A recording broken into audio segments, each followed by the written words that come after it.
तो एक बार फिर से स्वागत है आपके अपने चैनल क्लास ऑफ साइंस में। ये चैनल है क्लास 10th और 9th के स्टूडेंट्स के लिए जो साइंस में टॉप करना चाहते हैं और पूरे क्लास में टॉप करना चाहते हैं। नॉर्मली ऐसा होता है कि बच्चे यूट्यूब पर ऐसी वीडियो ढूंढते हैं जिस पर आपको पूरा चैप्टर एक साथ पढ़ने को मिल जाए, लेकिन मेरी बात मानिए, अगर आप किसी रोटी को खाना चाहें तो पूरी रोटी को एक साथ ना खाकर उसके अगर छोटे छोटे निवाले खाएंगे तो आप ज़्यादा अच्छे से खा पाएंगे।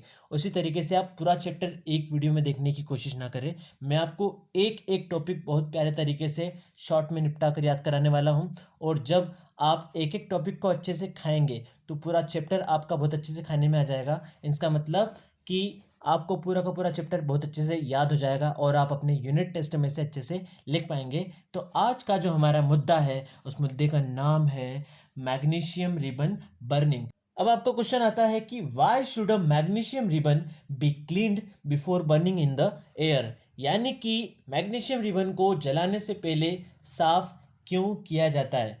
तो मैं आपको समझाता हूँ। हमारे टॉपिक का नाम है, हम हमारे टॉपिक का नाम लिख सकते हैं बर्निंग ऑफ, और मैग्नीशियम को मैं शॉर्ट में लिख देता हूँ Mg। तो बर्निंग ऑफ Mg यानी कि मैग्नीशियम रिबन को जलाने से पहले साफ क्यों किया जाता है। मैं आपको अगर डायग्रामेटिकली समझाना चाहूँ तो अगर मान लेते हैं कि ये जो पट्टी दिख रही है ये एक मैग्नीशियम रिबन है। नॉर्मली मैग्नीशियम दिखने में जो होता है सिल्वर की तरह होता है, एल्यूमिनियम की तरह। आप उसको इंटरनेट पर सर्च कर सकते हैं कैसा दिखता है, लेकिन यहाँ पर इस वीडियो को स्टार्ट से लेकर एंड तक देखेंगे तो आपको ये आंसर अभी के अभी याद हो जाने वाला है। तो अगर आप चाहते हैं कि आपको याद हो जाए तो वीडियो को लाइक भी कर देना, दोस्तों में शेयर भी कर देना। होता यह है कि ये एक रिबन है मैग्नीशियम की, और मैग्नीशियम क्या होता है, बहुत ही ज़्यादा रिएक्टिव मेटल होता है, यानी कि एक रिएक्टिव मेटल है। तो ये हवा में जो ऑक्सीजन होती है उससे रिएक्शन कर लेता है। क्या कर लेता है? रिएक्शन। तो मैग्नीशियम रिबन एक रिएक्टिव मेटल है, वो ऑक्सीजन से रिएक्ट करेगा तो क्या बनाएगा, खुद का तो खुद के पास का होता है Mg, और ऑक्सीजन से रिएक्ट करके O ले लेगा तो बना देगा मैग्नीशियम ऑक्साइड। मैग्नीशियम ऑक्साइड जो होता है एक सफ़ेद रंग की लेयर होती है जो मैग्नीशियम रिबन पर जम जाती है। तो मान लीजिए इस पट्टी को जब जलाना है और इसके ऊपर एक ऐसी लेयर जम गई है जो इसको जलने से रोकेगी, क्योंकि मैग्नीशियम ऑक्साइड जो एक केमिकल कंपोजिशन बन गई है ये एक स्टेबल केमिकल कंपोजिशन होती है जो इजीली रिएक्ट नहीं करती है, और जब कोई न रिएक्ट करने वाली चीज़ को आप रिएक्ट करवाएंगे तो काम करेगी नहीं। तो यहाँ पर जलाना भी तो एक रिएक्शन है। तो अगर इसके ऊपर मैग्नीशियम रिबन की लेयर ही जम जाएगी तो ये मैग्नीशियम रिबन जो है अच्छे से जल नहीं पाएगा, या तो यूँ कह दें कि जलेगा ही नहीं। हमारी मेहनत पे कोई जले ना तो हमको मज़ा कैसे आएगा। पार्ट्स ऑफ जोक दोस्तों, हमको अच्छे से ही पढ़ना है, कुछ जलन वाली भावनाएं नहीं रखना है। तो मैग्नीशियम रिबन के ऊपर मैग्नीशियम ऑक्साइड की लेयर जम जाती है जिससे अच्छे से जल नहीं पाती है। तो हम ऐसा करते हैं कि जलाने से पहले इसको साफ़ कर लेते हैं, तो वापस जो है मैग्नीशियम रिबन की हमको रियल सरफेस दिखने लग जाएगी जो जलने लायक रहेगी। उसको हम जलाकर एक्सोथर्मिक रिएक्शन का एग्जाम्पल अच्छे से समझ सकते हैं। आज तक हमने इस टॉपिक को ऐसे याद किया है कि इसको साफ़ क्यों करते हैं, लेकिन इसको साफ़ कर कर जलाने की क्या ज़रूरत पड़ी।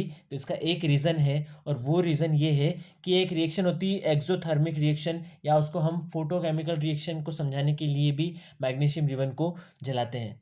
तो ये तो मैंने आपको फ्लो चार्ट के फॉर्म में समझा दिया है। अब आप इसे किस तरीके से याद कर सकते हैं और एज इट इज़ एग्जाम में लिखकर या यूनिट टेस्ट में लिखकर फुल मार्क्स ला सकते हैं, तो उसके लिए मैंने आपके लिए पहले ही मेहनत कर दी है। आप इस आंसर को एज इट इज़ लिख सकते हैं, और ज़्यादा पास में आ गया तो मैं आपके लिए जूम आउट कर देता हूँ। तो देखिए बच्चों, जो फ्लो चार्ट में आपको मैंने समझाया है वही का वही आंसर इसमें लिखा है। आप इस आंसर का स्क्रीनशॉट ले सकते हैं या फिर वीडियो रोककर इस आंसर को लिख सकते हैं। एज इट इज़ आपको एग्जाम में लिखना है तो आपके नंबर नहीं कटेंगे और आपको मिलेंगे फुल मार्क्स। आपका क्वेश्चन इस तरीके से आता है, why should a magnesium ribbon be cleaned before burning in air. तो आंसर के लिए आप क्या करेंगे, सबसे पहले तो आप उसका हेडिंग बना देंगे। हेडिंग बनाने के हमारी हेडिंग बनाने से हमारा आंसर सुंदर दिखने लग जाता है, नंबर ज़्यादा मिलने के चांसेस होते हैं, और कुछ नंबर कटना हो तो वो नहीं भी कटते हैं क्योंकि हमने अच्छे से इसको शो किया है। तो आंसर वही है, magnesium is a reactive metal, जो मैंने समझाया था। Therefore it reacts with oxygen. Therefore का मतलब होता है इसलिए ये रिएक्ट कर लेता है ऑक्सीजन से, एंड फॉर्म MgO। MgO, आप सोच रहे होंगे लोग तो OMG बोलते हैं और यहाँ पर क्या लिखा है MgO। MgO शॉर्ट फॉर्म है किसका, मैग्नीशियम ऑक्साइड का। ये एक वाइट लेयर होती है, तो ये कहाँ जमती है, on its surface.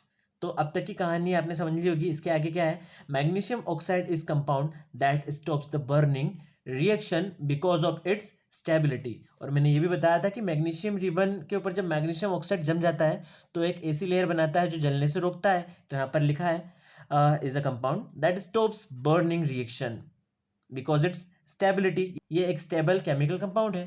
Therefore to burn the magnesium ribbon properly, आपको जो भी वर्ड्स खास दिखे आप उसको ऐसे इन्वर्टेड क्रोमा से जो है हाईलाइट कर सकते हैं। इसके आपके नंबर भी नहीं कटेंगे और ज़्यादा बढ़ने के चांस रहेंगे।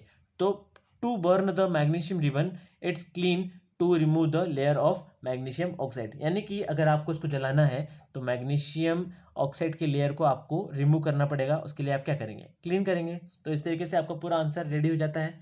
और अगर यहाँ तक आप आ गए हैं तो कॉन्ग्रेचुलेशन, अब ये आंसर आपको बहुत अच्छे से याद हो जाएगा।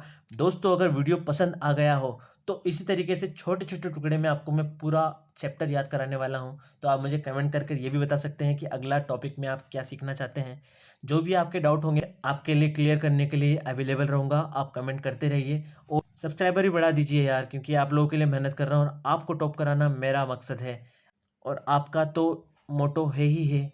तो अपने टारगेट के लिए प्लीज़ एक बार लाइक करें और दोस्तों तक शेयर करें। अगले वीडियो तक के लिए थैंक यू वेरी मच।